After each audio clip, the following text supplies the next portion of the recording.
কেবিনে যাওয়ার একটু পরে কিন্তু আমাকে দেখো চ্যানেল করে স্যালাইনটা চালু করে দিয়েছিল, আর আমার যা ভয় লাগছিল তবুও ভিডিও করছিলাম।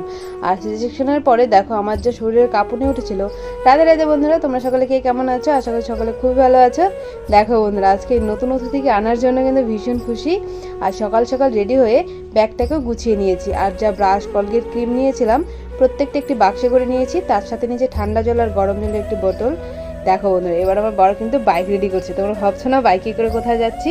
হ্যাঁ, আমি কিন্তু বাইকে করেই নার্সিংহোমে গিয়েছিলাম দুজনেই। আর খুবই ভালোই লাগছিল, কারণ কেন অনেকটাই খুশিতে ছিলাম। আমি অনেক সকাল সকালই গিয়েছিলাম, আমাকে ডক্টর বলেছিল 8টায় যেতে। আমি সকাল 6টা নাগাদ বাড়ি থেকে বেরিয়েছি। আমাদের ডবল বেডের কিন্তু কেবিন নেওয়ার কথা ছিল। অনেক সময় কি নার্সিংহোমে গেলে কেবিনগুলো না পাওয়া যায় না, মানে বুক থাকে। তাই আমি ভাবলাম একটু আগে আগেই যাই। তো দেখো দেখতে দেখতে পৌঁছে গেছি নার্সিংহোমে। আমাদের কোচবিহার নার্সিংহোম, এটা আমি কোচবিহারেই থাকি। তো আমার বড় এখানে বাইকটাকে স্ট্যান্ড করে এবার ভেতরে যাব। আর আজকে না প্রচণ্ড ঠান্ডাও ছিল, তোমাদেরকে বলা হয়নি। আমার 3 দিন থেকে প্রচণ্ড জ্বরও ছিল। তো ডক্টরকে বলেছিলাম যে আজকে মানে ডেট নেওয়া ছিল আমাদের, তো সি সেকশন করবে কিনা। তো ডক্টর বলেছে কোনো প্রবলেম নেই, যেহেতু কাশি ছিল না। তো এখানে নার্সিংহোমে এসে আমার বড় ফর্মালিটিগুলো কমপ্লিট করছে, আর আমি এখানে একটু বসেছিলাম, ওয়েট করছিলাম কখন নতুন অতিথিকে দেখতে পাবো বলে। তো দেখো আমরা কিন্তু কেবিন পেয়ে গেছি, আর ডবল বেডেরই পেয়েছিলাম। তো অনেক সময় পাওয়া যায় না। তো আমার নার্স এসে কিন্তু চ্যানেল করে স্যালাইন দিয়ে গেল।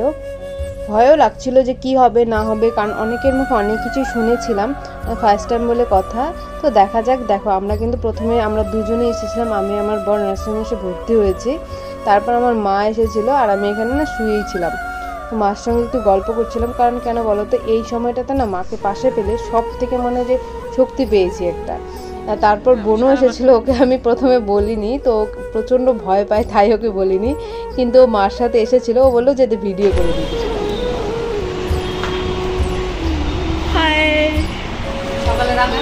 হ্যাঁ, ফিলিংস বলো।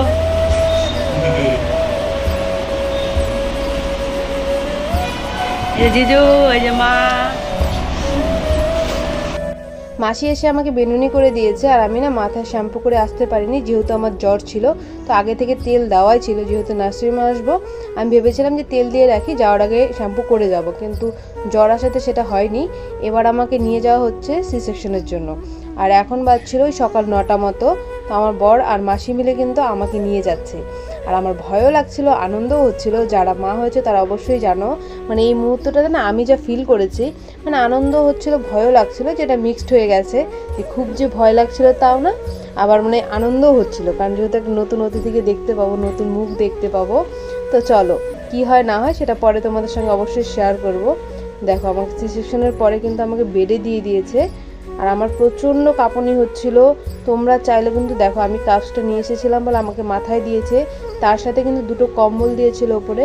তোমরা চাইলে মোজা নিয়ে আসতে পারো। আমাকে আর আমার পুচকুকে দেখতে বড় মাসির ছোটো মেয়ে এসেছিলো। তো এখন তো অনেকেই আসবে, তোমাদের সঙ্গে শেয়ার করব। আমার পুচকুকে ওখানে শুয়ে রেখেছে, তোমাদেরকে পরে ওর ফেসটা দেখাবো, মানে নেক্সট ভিডিওতে। বড় মামা, বড় মামি, ছোটো মামি, বড় মাসির কিন্তু বড় মেয়ে। তো দেখো আমি আর ও খুব সুন্দরভাবে শুয়ে আছি। আর এই ফিলিংসটা কিন্তু কাউকে বলে বোঝানো যাবে না। যারা মা হয়েছে তারা তো অবশ্যই জানো। নেক্সট ভিডিওতে তোমাদের ফেস আর কি হয়েছে শেয়ার